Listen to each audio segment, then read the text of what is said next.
Good day to everyone here at JC Morgan Productions.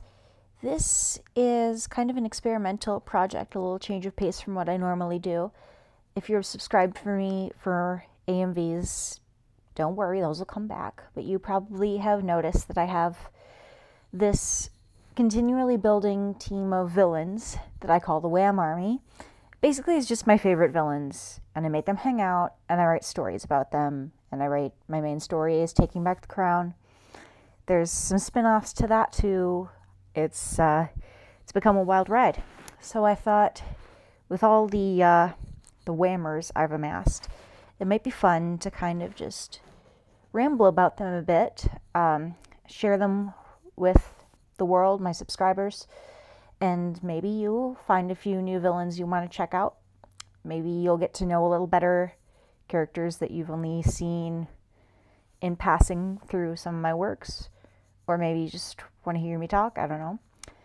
I'm not presenting this as a review or a criticism or anything objective. This is largely going to focus on my personal relationship to each character. And it's going to be completely ramble style. One take. We leave in any stutters, leave in any of that. I'm just not making a production out of this. The production is the fan fictions. That's where I'm putting the hard work energy. So this is just going to be a little chit chat. And today we are going to start with the main man, the number one, the villain who is my tops, the one I have the biggest personal connection with, even though he's not the leader of the Wham Army, which might seem counterintuitive. Trust me, I have my reasons for structuring it the way it is, but the heart of the team for me, and the reason the team is the way it is, and the villain who kind of sets the standard for all my other faves to compare up to, is Archibald Snatcher from Laika's 2014 film, The Box Trolls, which may seem like a very out there and odd choice. Like, there's going to be some more mainstream guys coming down the river later. And right now it's like, oh, I barely remember that movie. What is it about that just, that drew you in? So that's kind of why we're here today. For those of you who've not seen the film, it is a story of kind of an alternate universe of Victorian England in a fictional town, where humans live on the surface, and there is a subterranean civilization of trolls who are mechanics. The whole thing kind of works as a race and class allegory. And our villain, Archibald Snatcher, is arguably not even the biggest threat or the source of all wrongdoings. He's the most actively malicious character on the board, but he's doing what he's doing out of his own kind of tragedy. He's trying to be a social climber, but he cannot reach that position because he's in a lower class. His looks are less than stellar. He's allergic to the food that's eaten at every elite meeting. He physically could not participate in those meetings. But this is like the creme de la creme. This is the government, the rich people. And he wants to get status. He wants to hang out with them. He feels like in a meritocracy that he would be able to put in the work and end up there. And so the scheme he devises is he knows that humans are very mistrustful of trolls underground. This is actually his backup plan, his second plan. His first plan involved something a little more direct, but I'm going to try and streamline it here. Basically, he starts out on this propaganda campaign to exterminate the box trolls. He wants to kill them. Basically, he wants to do a genocide. And he's trying to play up that they're awful evil monsters that are blights on society so that other people will support this goal. And it's very cold, very, very malicious. But at the same time, you can see, like, what he's doing to those he considers below him. It is what people above him are doing to him right now. And so there's layers there. There's a lot to look at with this villain. Especially, you know, he plays a lot with queer coding and gender roles. This is actually something that sparked some debate. If you were ever on the Laika fandom in Tumblr when this film released, he has a drag sona that he uses to make it seem as though there is a second person hyping up his ideals. And also he uses this as kind of a way to weaponize sexuality if the old rich white men up on top won't listen to a guy who, you know, doesn't really fit their beauty standards. Will they listen to a woman that they find seductive and attractive? And the answer ends up being yes. And it's, you know, while the main purpose of it is to fuel into his scheme, it also really resonates with me about where he takes what little happiness he can get. Because during any time that he is acting as Madame Frou Frou, the female persona, he's just totally having fun. Like, this is a character who's very, you know, is broken on the inside. He's become warped, cruel by the structure of society. And this is, you know, getting to put on the dress is a time that he can, you know, sing and dance and show off, be a performer. And I always love villains that are theatrical, that have that performance aspect to them. So now you know basically what he's about. Now, my personal story with him.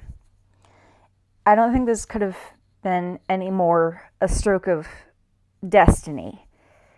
And that sounds dramatic, but let me tell you, when the film first came out into theaters, I had already seen and really enjoyed Coraline and Paranorman. I was already on the Laika boat. The Laika boat had taken off. I was on it. At the time, the film had come out, and I had a friend, a really good friend, who lived in town with me. She no longer lives in the same town, but for a while we were kind of in the same boat. We were out of college, came back to our hometown, we're living with our families, trying to get back on our feet. And at the time of recording this, she has actually kind of gotten there. I'm still working some things out, but, you know, slowly but surely. This isn't about my biography. Anyway, she and I would occasionally get together to hang out. We like to go see movies. And this is 2014. We go to the theater. And I'd been mildly interested in the Box Trolls. I didn't know if she would be. That was the same year that Gone Girl was playing in the theaters. And I remember I got to the lobby and I was thinking, my friend probably doesn't want to go see the stop motion cartoon. I should probably suggest Gone Girl because it's a more mature film for more mature audiences. But then I was like, you know, what do you want to see from the movie list? And she's like, oh, I'm really interested in the Box Trolls. And I'm like, yes, we're going to go see the animated one. We're going to go see the next Laika, which, let me tell you, if it had gone the other way around, let me just, quick aside, I later read the book of Gone Girl, never seen the movie. I hate that book so much. And I think Amy is one of the worst villains. Or at least, not the worst, but the most frustrating villains I have ever encountered. So anyway, my friend and I, we get our popcorn, we're in the theater, movie starts and everything, and that first scene where Snatcher just shows up, he knocks on the little rich guy's door, and starts putting out his propaganda, starts acting dramatic. The Box Trolls have stolen a child! I'm just, like, from moment one, I am so invested. I am so invested in this guy's bombastic character and the way he speaks, the way he's animated, just everything about him is larger than life. And even before I knew what the hat was symbolic for, because in this film, hats are symbolic of your class. Red hat is like for the working class. It's specifically the symbol used by Snatcher and his band of genocidal exterminators. And the white hats are worn by the elite, who were the ones perpetuating the corrupt system. And so, before I knew the hat symbolism, the scene ends with Snatcher saying he doesn't want money for his services. He wants a hat. And even before I knew, like, the symbolism of what that would mean, I'm like, oh, that's so quirky. I love that. He wants a hat as payment for killing the good guys. And it was charming. It was just charming. And then every scene thereafter, like, escalated and built on that, is when he returns Winnie and the hat after when Winnie throws the hat onto the street, which makes sense if you've seen the movie. If you've not, just roll with it for now. But he's returning the rich guy's daughter and the hat, and there's just this scene where he doesn't just drop them off and leave. He just stays, tries to sneak into the elite meeting hall. He monologuing, oh, you remember our agreements, and, you know, trying to kiss up, and doesn't want to let go of the hat, and leaves dirty fingerprints on it. And, like, the longer this scene goes on, the more I'm just endeared, because he's so full of character. And then by the time the next two scenes, if I'm remembering my order right, would be the song that he does in drag, and when, like I said, he's having fun, he's expressing himself, he's engaging the audience. I'm the audience now. I'm just kind of realizing in a meta sense, like, we were all, in real life, we were all at that Frou Frou show watching him do his thing, and we just, the difference is we were privy to his scheme at that point, or at least we were privy to that box trolls were not evil or a menace. They were just a society of people trying to do their best. So anyway, and then the scene after that was where his allergy is revealed. And that is a physical barrier. Like, he could not attend these meetings because of the allergy he has. And it's very much like, speaks to me as a queer metaphor on a couple levels. I mean, already he's a drag queen, so this translates over well. Like, he has this actual physical thing about himself that he cannot change, but he's trying so hard to deny and wish he could change, and is, you know, in the closet about it. And I recently kind of parsed out that this is, like, as much as I do think he is gay, this is also weirdly specifically kind of the asexual closet experience, because it's like that thing that you wish you could do just to fit in society, but you don't actually want to do it. Like, it's gross to you and you don't find any pleasure in it, but everyone else is doing it. Everyone else cares. I don't know, I'll go much more into that. The very important thing to know is I am asexual. That is a big thing, and we'll probably play into a few more of these entries, because that is how I connect to some of these villains, is through an asexual lens. So, anywho, it all just comes down to, like, this big, don't make me feel bad for the genocidal maniac. That's not how this is supposed to go. You're not supposed to make me feel bad for him. And it kind of unlocked this, you know, this balance where I was able to engage my emotional side, like, become sympathetic with this character, while still recognizing that, you know, he's doing evil, he's doing bad things. And, you know, I can enjoy some of the badassery, and then I can chew him out like, racism is bad, don't do that. And at the same time, you know, really feel like, you know, sometimes you just want to give a character a hug, and I do with Snatcher. It's that simple. And really, it's that striking balance that I think makes him this really effective villain for me in particular. And so I've only had him since 2014, which seems so weird to me that this character who's been so important to me has only existed for about 8 years. And, like, I could have used him a lot earlier in my life, you know? If this film had come out in the 90s, this would have been my comfort character for sure for my whole life. But this film obviously didn't come out in the 90s. Its zeitgeist is very, very 2010s, very in line with our current culture today. Like if you sit down and watch it for the first time, you're going to see a lot of social commentary that still rings true today. And don't get me wrong, that one of the things I think makes The Box Trolls a masterful film, and my favorite film, like, to date. I don't have any movie that I like better than it in terms of overall quality. It's the layers and the commentary and the depth and how it weaves the fantastical with the all too real. But at the end of the day, when it comes down to my love for Snatcher and for his world, it's because even if you strip all that stuff away, it is just fun.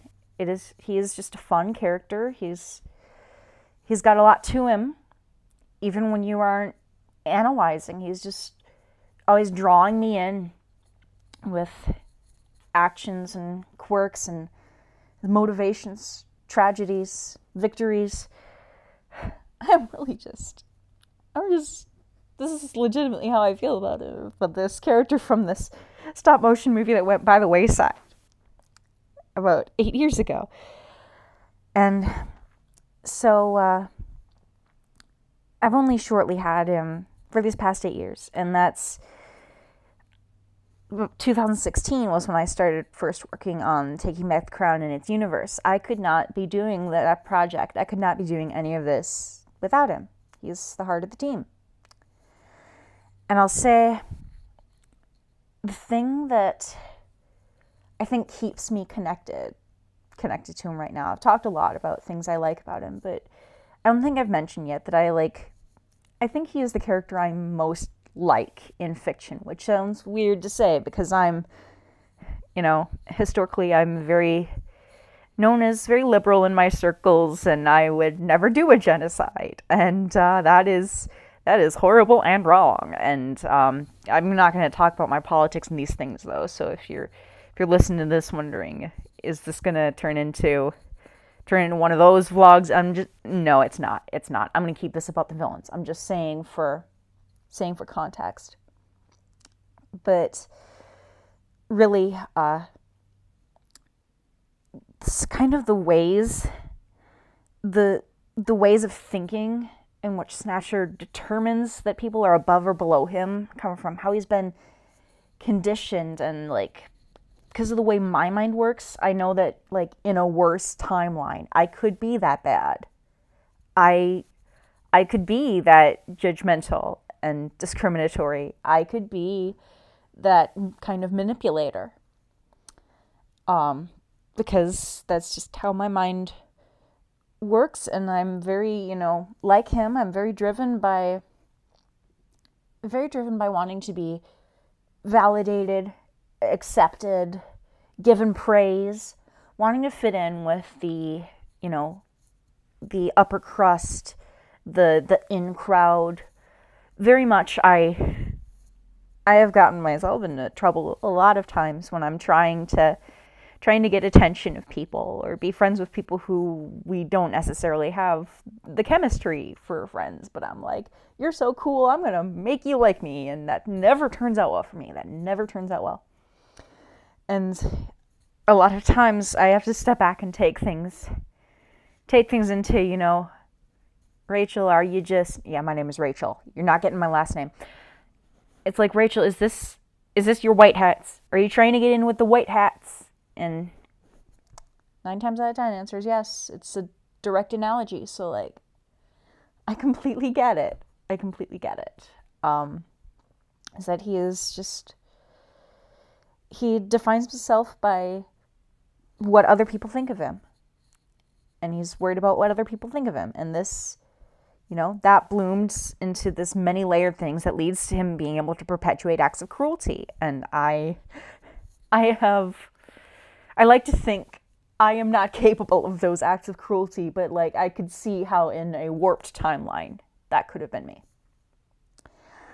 I have, of course, like hundreds of headcanons about him because he's a 2-hour movie. And that's not a lot of time. So I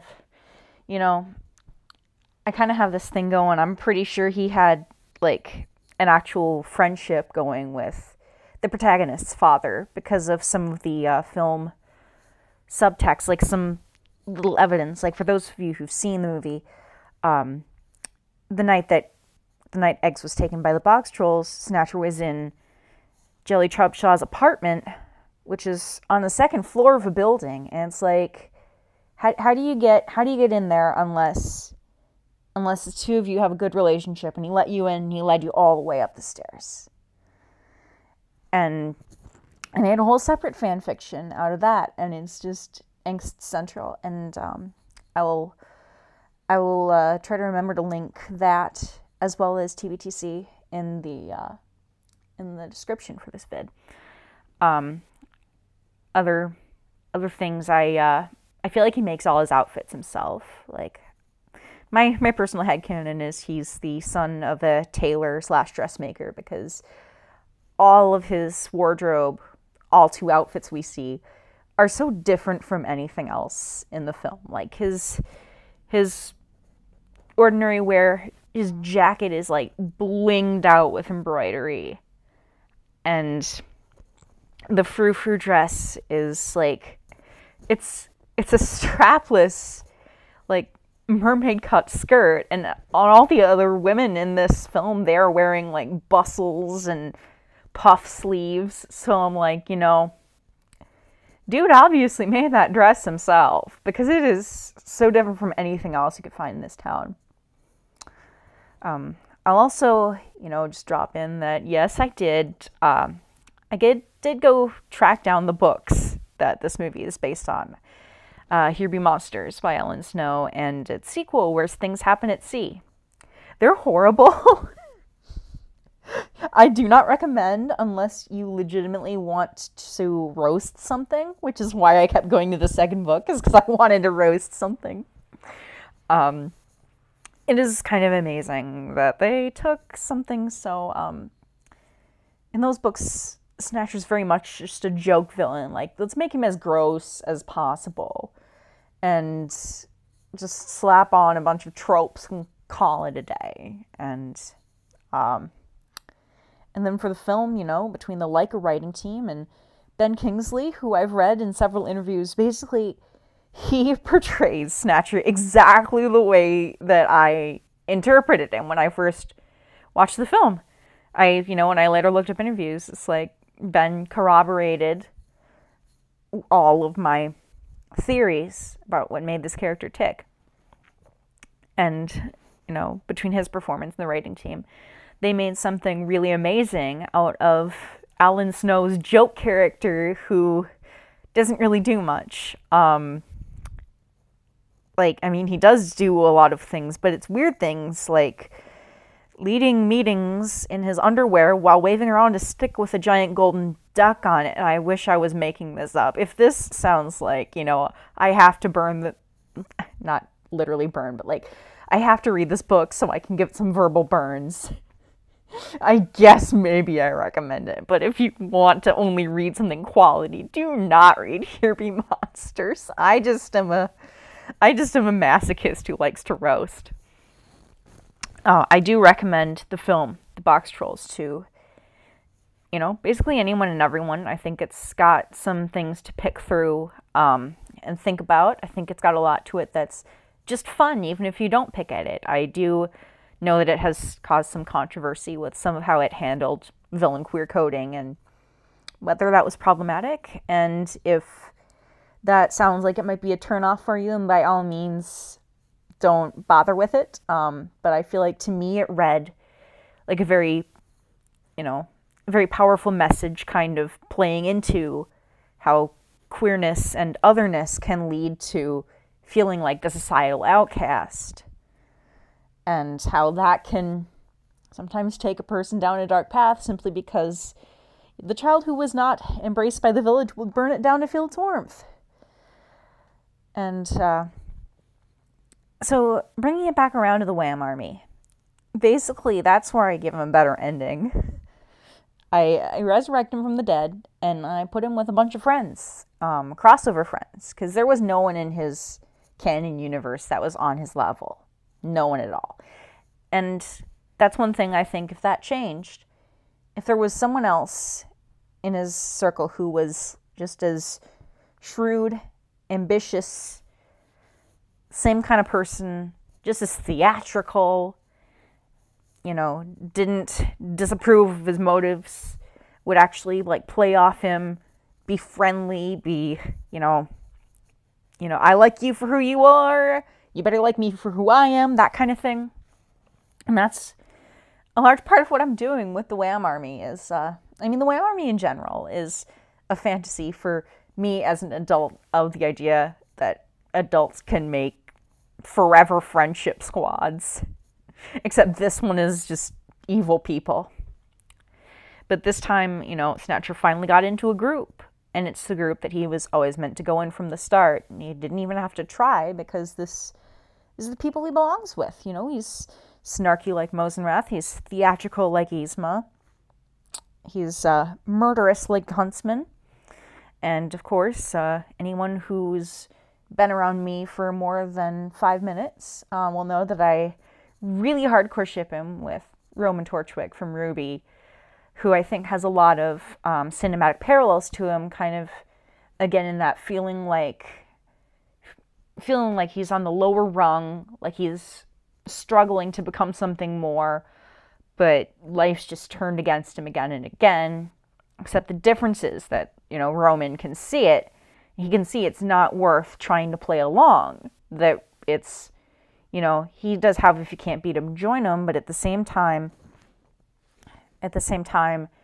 he doesn't really sacrifice who he is at any point in his canon. And I'll talk about more about him when we come to his episode. But I kind of see him as a gateway for, extending a hand to Snatcher, like, come on, let's get you out of this bad situation. Follow me. I'm going to show you how to break all the rules right now. And I guess doing the early phases of that relationship was almost kind of like a catharsis for me somehow. It has since then just distilled itself down to me doing a lot of hurt comfort writing, because I'm a sucker for that genre.